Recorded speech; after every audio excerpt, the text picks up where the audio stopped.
नमस्कार साथियों, मैं विनोद कुमार यादव अपने इस YouTube चैनल विनोद यादव हिंदी वाले सर पर आप सभी का हार्दिक अभिनंदन करता हूं, आप सभी का स्वागत करता हूं। साथियों, लंबे समय से अपनी क्लास नहीं हुई थी और वो एक कहने का मतलब कारण हो सकता है अपने आप में, और अब अपनी क्लासेज है वो विधिवत होगी और एक टॉपिक के बाद में दूसरा टॉपिक आपको देखने को मिलेगा और निरंतर सतत ये क्लासेज है वो जारी रहेगी। और एक बार जो पहले का जो टॉपिक चल रहा था उसको आज पूरा कर लेते हैं, उसके बाद में नेक्स्ट टॉपिक स्टार्ट करेंगे। और ये जो पहला अपना टॉपिक चल रहा था वर्ण विचार, उसकी अंतिम क्लास, और इसमें हम प्रश्नोत्तरी लेकर आए हैं और इस प्रश्नोत्तरी के माध्यम से पीछे का अपना जितना रिवीजन है वो पूरा कर लेंगे। तो देखिए, पहला प्रश्न, हिंदी में कुल वर्ण होते हैं। यहाँ शब्द लिख रखा है, एक शब्द है कुल। ये शब्द बड़ा महत्वपूर्ण है और इस शब्द को आप देखिए, इसका मतलब कुल वर्ण पूछे गए। कुल वर्ण पूछे गए। अगर मूल वर्ण आपसे पूछे जाते हिंदी के अंतर्गत मूल वर्ण, तो उसका आंसर होता 44, जिसमें 33 व्यंजन और 11 स्वर मिलकर 44 हो जाते वो मूल वर्ण। लेकिन यहाँ पर कुल वर्ण पूछे गए और रीट परीक्षा में यहाँ एक बार ये प्रश्न आया भी था, इसलिए राइट आंसर होगा 52। आप प्रश्न को पढ़ें और उसके बाद में उसका उत्तर है वो निर्धारित करें और हम प्रश्नोत्तरी के माध्यम से वो आकलन करेंगे। हिंदी में कुल वर्ण, तो उत्तर हो जाएगा 52। पहला प्रश्न कंप्लीट। इसके बाद में चलते हैं दूसरे प्रश्न की तरफ। दूसरा प्रश्न क्या कहता है कि प्रमुखतः वर्ण के प्रकार है। यहाँ वर्ण के प्रकार पूछे गए, न कि स्वर के न व्यंजन के। वर्ण के प्रकार पूछे गए कि वर्ण कितने प्रकार के होते हैं। तो ऑप्शन दे रखा है ए में 2, बी में दे रखा है 3, सी में दे रखा है 4 और डी में दे रखा है 6। तो वर्ण के प्रकार होते हैं, तो आप सब जानते हैं इसका सही उत्तर होगा ए ऑप्शन, 2 प्रकार के, स्वर वर्ण और दूसरा व्यंजन वर्ण, 2 प्रकार के। तो ऑप्शन ए है वो सही होगा। देखिए तीसरा प्रश्न और पढ़े। ये सारे प्रश्न पीछे का जो टॉपिक हमने वर्ण विचार का जो अपने 7-8 पार्ट हमने पीछे पढ़े हैं और उसका अगर उसका आपने अच्छे से अध्ययन किया है तो आप इन प्रश्नों का उत्तर बड़ी बारीकी से दे सकते हैं। और तीसरा प्रश्न देखिए, निम्न में से कंठ्य वर्ण है। कंठ्य, निम्न में से कंठ्य वर्ण है, इसका मतलब कंठ्य वर्ण पूछा गया है तो आपको ये कंठ्य है, तालव्य है, मूर्धन्य, दंत्य, इसका मतलब हमने जब वर्णों का वर्गीकरण किया था, वर्णों का वर्गीकरण किया था स्वर और व्यंजन, और उसके बाद में व्यंजन का वर्गीकरण हमने किया था 2 आधार पर। पहला किया था उच्चारण स्थान के आधार पर व्यंजन का वर्गीकरण, एक तो किया था उच्चारण स्थान के आधार पर और दूसरा हमने किया था प्रयत्न के आधार पर। उच्चारण स्थान के आधार पर हमने व्यंजन का जो वर्गीकरण किया था उसमें हमने पढ़ा था कि पाणिनि की जो अष्टाध्यायी रचना है, पाणिनि की अष्टाध्यायी रचना में सूत्र प्रतिपादित किए गए हैं और अगर वो सूत्र आपने अच्छे से याद किए हैं तो इस प्रश्न का उत्तर आप बहुत अच्छे से दे सकते हैं। परीक्षाओं में, प्रतियोगी परीक्षाओं में इस प्रकार का एक प्रश्न जरूर आता है, इसलिए वो 10-11 जो सूत्र है वो मैंने आपको बताए अच्छे से, उनको आप अच्छे से याद करें। उनमें इसका उत्तर है वो दे रखा है। तो उसमें यहाँ ये सूत्र है, देखिए कंठ्य वर्ण। कंठ्य वर्ण इसका मतलब सूत्र आपको याद होगा, ए कु है, ए कु है और विसर्जनीय नाम कंठे, ये सूत्र आपको याद होगा। इसका मतलब ये सूत्र क्या कहता है, ए का मतलब ए आ, ए और आ, कु का मतलब कै वर्ग पूरा आ जाएगा, इसके बाद में है और इसके बाद में विसर्ग। इन सब का जो उच्चारण है वो कहाँ से होता है, कंठे यानी कंठ से होता है। अब इस प्रश्न का उत्तर आप दे सकते हैं, वो सूत्र ध्यान में है। और कंठ्य वर्ण इसका मतलब ये ए आ भी हो सकते हैं और कै वर्ग है। कै वर्ग इसका मतलब यहाँ कै वर्ग कहाँ दे रखा है, ये दे रखा है। ये क ख ग घ ङ, ये सारे के सारे क्या है, ये कंठ वर्ण है। इसके अलावा देखिए ये क्या है, च छ ज झ। इसके बाद में दूसरा सूत्र आपने देखा होगा, इचु यसा नाम तालु। इसका मतलब ई दोनों स्वर और च छ ज झ ये, इनका उच्चारण स्थान कहाँ से है, तालु से, इसलिए तालव्य है। फिर देखिए आपने ये भी पढ़ा होगा, ऋटुन सणाम मूर्धा, री ट वर्ग और र और मूर्धन्य स, इनका उच्चारण स्थान कहाँ से होता है, मूर्धा से, इसलिए ये मूर्धन्य है। और ये जो ये लव है, ये व्यंजनों के अंतर्गत आपने पढ़े होंगे, ये अंतस्थ व्यंजन है। कौन से व्यंजन है, अंतस्थ व्यंजन है। तो इसलिए सारी चीजें आपको अच्छे से ध्यान होनी चाहिए। तो इसका उत्तर होगा कंठ वर्ण है और ऑप्शन सी राइट आंसर। फिर इसके बाद देखिए चौथा प्रश्न, कौन सा वर्ण घोष वर्ण नहीं है। यहाँ प्रश्न की प्रकृति देखिए, घोष वर्ण नहीं है, इसका मतलब जो ये चार आपके सामने ऑप्शन दे रखे हैं और इन चार ऑप्शंस में से एक ऑप्शन ऐसा है जो इनसे भिन्न है, यानी तीन तो घोष है लेकिन एक ऐसा है जो घोष नहीं है। इसका मतलब आपको ये जानना होगा कि घोष क्या होता है। तो देखिए ये घोष, अघोष, अल्पप्राण, महाप्राण, ये सारी चीजें किस में आती है, व्यंजन में आती है। किस में आती है, व्यंजन में। और हमने जब व्यंजन पढ़ा था तो व्यंजन में हमने पढ़ा था व्यंजन का वर्गीकरण दो आधार पर, और एक उच्चारण स्थान के आधार पर और दूसरा हमने पढ़ा था प्रयत्न के आधार पर। व्यंजन का वर्गीकरण कितने आधार पर, दो आधार पर। एक तो कौन सा हो गया, उच्चारण स्थान के आधार पर, और एक दूसरा कौन सा पढ़ा हमने, प्रयत्न के आधार पर। प्रयत्न के आधार पर उच्चारण स्थान में तो हमने पाणिनि की अष्टाध्यायी रचना में जो सूत्र प्रतिपादित किए गए थे उनमें, और उनमें तो सिर्फ वही है कंठे, तालव्य, मूर्धन्य, दंते, इस प्रकार से।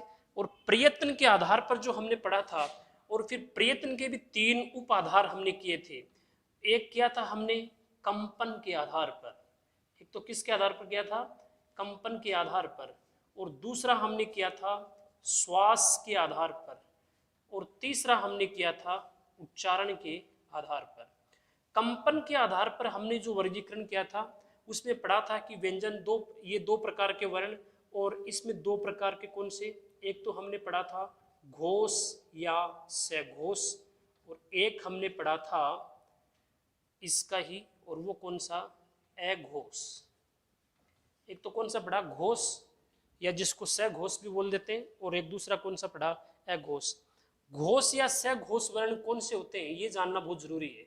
इसका मतलब किसी भी वर्ग का तीसरा, चौथा, पांचवा, ये, रे, ले, वे, है और सभी स्वर, ये क्या होते हैं, ये घोष वर्ण। ये हमने आप पीछे की क्लास है वो देखिए, बड़ी बारीकी से समझाया हुआ है। प्रयत्न के आधार पर व्यंजन का वर्गीकरण, और वहां देखिए फिर इसके भी तीन उपाधार, ये कंपन के आधार पर, श्वास के आधार पर और उच्चारण के आधार पर। और कंपन के आधार पर दो घोष और अघोष। अब घोष से अघोष, घोष या सघोष कौन सा होगा, किसी भी वर्ग का तीसरा। वर्ग जानते हैं हिंदी वर्णमाला में 5 वर्ग, एक क वर्ग, एक च वर्ग, एक ट वर्ग, एक त वर्ग और एक प वर्ग।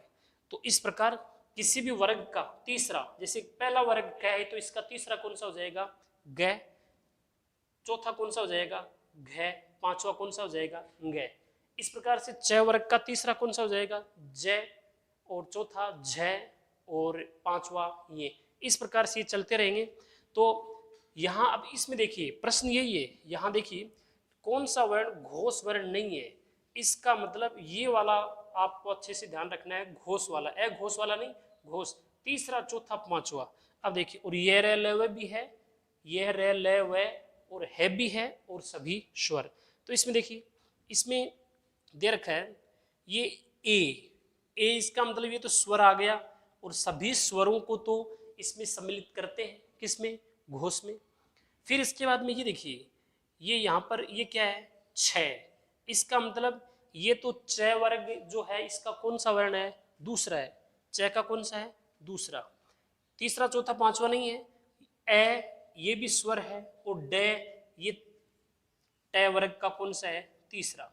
इसका मतलब स्वर है जितने भी वो तो है ही घोष, तो ये ए ये घोष है, ये भी घोष है, और ये तीसरा है इसलिए ये भी घोष है, और ये कौन सा है दूसरा, इसलिए ये घोष नहीं है। प्रश्न क्या है, घोष वर्ण नहीं है, इसका मतलब इसका उत्तर कौन सा होगा, बी ऑप्शन, बी सही उत्तर होगा। फिर इसके बाद में अगला प्रश्न पांचवा देखिए, कौन सा वर्ण ओष्ठ्य नहीं है, कौन सा वर्ण ओष्ठ्य नहीं है। इसका मतलब आपको वही पाणिनि की जो अष्टाध्यायी रचना और उसमें जो सूत्र प्रतिपादित किए गए हैं उन सूत्रों का ध्यान करना होगा। और उसमें देखिए ओष्ठ्य, उपु पद्मानिया नाम ओष्ठ्य, सूत्र क्या है इसका ओष्ठ्य का, और वो है उपु पद्मानिया नाम, और क्या है ओष्ठ्य। सूत्र क्या कहता है, उ का मतलब उ दोनों, और पै वर्ग पूरा, पै वर्ग पै फै बै भै मैं, ये सारे के सारे क्या है ओष्ठ्य। अब इसमें कौन सा वर्ण ओष्ठ्य, ओष्ठ्य नहीं है, इसका मतलब उ ये तो है, बै इसका मतलब पै फै बै ये भी है, उ बड़ा ये भी है, और आ ये आ नहीं है। आ क्या है, इन सूत्रों के आधार पर ये कंठ वर्ण, कौन सा है कंठ है, तो इसका मतलब इसका उत्तर कौन सा होगा, डी ऑप्शन सही उत्तर होगा। फिर इसके बाद देखिए प्यारे बच्चों आगे छठा प्रश्न, अल्प प्राण ध्वनियों का समूह है। अब की बार क्या प्रश्न पूछ लिया, अल्प प्राण ध्वनियों का, इसका मतलब ये व्यंजन से संबंधित प्रश्न है, और व्यंजन से संबंधित प्रश्न तो मैंने अभी आपको बताया था, व्यंजन और इसका वर्गीकरण दो आधार पर, उच्चारण स्थान यहाँ तो सूत्र आ जाएंगे, और प्रयत्न के आधार पर हमने पढ़ा था, कंपन के आधार पर तो घोष और अघोष, और श्वास के आधार पर व्यंजन है वो दो प्रकार के, और एक कौन सा होगा अल्प प्राण, और दूसरा कौन सा होगा महाप्राण। अल्प प्राण कौन से होते हैं, किसी भी वर्ग का पहला तीसरा पांचवा, ये रे ले और वे, ये रे ले वे, और ये सारी क्या है अल्प प्राण है। और महाप्राण कौन से होते हैं, किसी भी वर्ग का दूसरा चौथा, से और है, ये क्या है ये महाप्राण है। किसी भी वर्ग का दूसरा चौथा, से तालव्य, से मूर्धन्य, से दंत या व्रतस्य और है, ये क्या है ये महाप्राण है। और इसका मतलब हम जब ये प्रश्नोत्तरी के माध्यम से ये कि पीछे का पूरा रिवीजन हो जाना चाहिए, इसी को क्लियर कर रहे हैं। तो प्रश्न देखिए क्या कहते हैं, अल्प प्राण ध्वनि, अल्प प्राण का मतलब किसी भी वर्ग का पहला तीसरा पांचवा, तो देखिए इसमें यही दे रखे हैं, ये पहला है ये दूसरा है ये तीसरा, इसका मतलब ये तो अल्प प्राण नहीं है। फिर देखिए ये कौन सा है, ये पहला है, ये कौन सा है तीसरा, और ये पांचवा, पहला तीसरा और पांचवा, ये कौन सा है ये पहला है और ये दूसरा है ये पांचवा है, और ये पहला और ये दूसरा और ये इसके बाद में पांचवा, ये देखिए। अब अल्प प्राण होंगे कौन से, पहला तीसरा और पांचवा, इसका मतलब सही उत्तर कौन सा होगा, ये बी ऑप्शन अल्प प्राण है पहला, और ये जय तीसरा है, और ये पांचवा है, इसलिए ये सारे के सारे क्या हो जाएंगे अल्प प्राण। फिर देखिए चलते हैं प्रश्न नंबर 7 की तरफ, इसको एक बार मिटा देता हूं क्योंकि यहाँ पर हम रफ कार्य कर रहे हैं समझने के लिए। और अगला प्रश्न देखिए, निम्न में से अग्रस्वर है, अग्रस्वर इसका मतलब स्वर से संबंधित प्रश्न आ गया। स्वर का वर्गीकरण कितने आधार पर किया था हमने, 5 आधार पर, कितने आधार पर किया था 5। एक पहला कौन सा किया था, उच्चारण की अवधि या मात्रा काल के आधार पर, दूसरा हमने किया था उच्चारण के आधार पर, तीसरा हमने किया था जिह्वा की क्रियाशीलता के आधार पर, चौथा हमने किया था ओष्ठों के आधार पर या ओष्ठों की गोलाई के आधार पर, और पांचवा हमने किया था मुखाकृति के आधार पर। ये 5 वर्गीकरण हमने किए थे, आपने पीछे पढ़ा है अच्छे से। और इसमें देखिए स्वर से संबंधित उच्चारण की अवधि या मात्रा काल के आधार पर हमने पढ़े थे, और उच्चारण की अवधि मात्रा काल के आधार पर हमने ह्रस्व दीर्घ और प्लुत स्वर पढ़ा था। उच्चारण के आधार पर हमने अनुनासिक और निरनुनासिक स्वर पढ़े थे। जिह्वा की क्रियाशीलता के आधार पर हमने पढ़ा था अग्र स्वर, मध्य स्वर और तीसरा कौन सा पढ़ा था? पच्छ स्वर। क्या पढ़ा था? पच्छ स्वर। और ओष्ठों की गोलाई के आधार पर हमने कौन कौन से पढ़े थे? ओष्ठों की गोलाई के आधार पर है वो स्वर 2 प्रकार के पढ़े थे, और एक मुखाकृति के आधार पर स्वर कितने प्रकार के पढ़े थे? 5 प्रकार के। तो यहां देखिए, ओष्ठों की गोलाई के आधार पर वृत्ताकार और अवृत्ताकार, मुखाकृति के आधार पर 5 कौन से? समृद्ध, अर्धसमृद्ध, विवृत और अर्धविवृत। इस प्रकार से अब ये प्रश्न स्वर से संबंधित है, इसलिए आपको ये पीछे की सारी जानकारी बताइए। अग्र स्वर यानी ऐसे कौन से स्वर है जिनका उच्चारण करने में जिह्वा या जीभ के आगे का भाग सक्रिय होता है, उसमें कंपन होता है। और देखिए अग्र स्वर कौन से होंगे? अग्र स्वर, इसमें ई ई और ए आई, ये कौन से स्वर है? अग्र स्वर है। अब प्रश्न देख क्या रखा है? अग्र स्वर। अब इनमें से कौन सा आ गया? ये देखिए ये आ गया, तो इसका मतलब बी ऑप्शन सही है। अग्र स्वर यही है, मध्य स्वर ए है, और बाकी है वो कौन से? पच्छ स्वर। बाकी कौन से? पच्छ स्वर। फिर देखिए अगला प्रश्न, निम्न में से समृद्ध स्वर है। कौन सा स्वर? समृद्ध। और इसमें ऑप्शन दे रखे हैं ई ई, उ उ, ए ओ, आ, ए ऐ और औ। और इसमें देखिए जो ये ई ई और उ उ, पहला ई ई और उ उ, यही ऑप्शन है इसका, समृद्ध स्वर ई ई और उ उ। फिर इसके बाद में अर्ध समृद्ध कौन से हैं? ये देखिए ए और ओ, ये अर्ध समृद्ध है। और ये आ, ये विवृत है, मुख सबसे ज्यादा है वो खुलता है इसमें। और ये ए ऐ और औ, ये है वो अर्ध विवृत स्वर है। तो इस प्रकार से समृद्ध स्वर कौन सा है? और समृद्ध स्वर में ई ई और उ उ, ये सही उत्तर है इसका। फिर इसके बाद में प्रश्न नंबर 9 देखिए, निम्न में से पार्श्विक वर्ण है। पार्श्विक वर्ण, और इसमें देखिए हमने जब व्यंजन पढ़ा था तो व्यंजन का वर्गीकरण 2 आधार पर, एक उच्चारण के आधार पर, एक प्रयत्न के आधार पर। फिर प्रयत्न का आधार है उसकी भी 3 उप आधार हमने किए। पहला कंपन के आधार पर, दूसरा श्वास के आधार पर, और तीसरा उच्चारण के आधार पर। और उच्चारण के आधार पर भी फिर व्यंजन है वो कितने प्रकार के होते हैं? 8 प्रकार के हमने पढ़े हैं। आप पीछे की क्लास देखना। स्पर्शी व्यंजन, संघर्षी व्यंजन, स्पर्श संघर्षी, नासिके, उत्क्षिप्त, पार्श्विक, प्रकंपित या लुंठित, अर्धस्वर, ये सारे हमने पढ़े हैं। तो इसमें देखिए प्रश्न ये पार्श्विक, तो इसका सही उत्तर होगा ये लय। ये और वह, ये अर्धस्वर है, रे प्रकंपित या लुंठित है, और लय क्या है? लय पार्श्विक है। लय क्या है? पार्श्विक।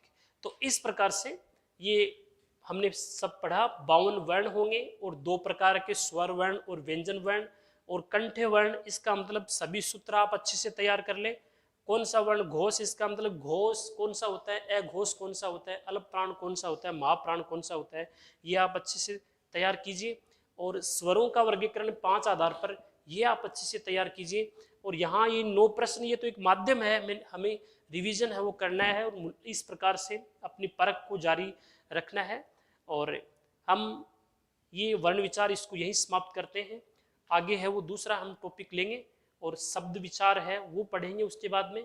और इस प्रकार से आगे की क्लास है वो आती रहेगी आपको। अगर आपने हमारे चैनल को सब्सक्राइब नहीं किया है तो आप इसको सब्सक्राइब कीजिए, और बेल आइकन है उसको प्रेस कीजिए, ताकि आगे का जो वीडियो है, आगे की जो क्लास है आपको मिलती रहिए। और आप हमारी क्लास जो ये कक्षा है और वीडियो है, इसको ज़्यादा से ज़्यादा शेयर भी कीजिए। और अगर आपने सब्सक्राइब नहीं किया तो इसको सब्सक्राइब भी कर लीजिए। मिलते हैं अगली क्लास में। धन्यवाद। आपका दिन शुभ हो।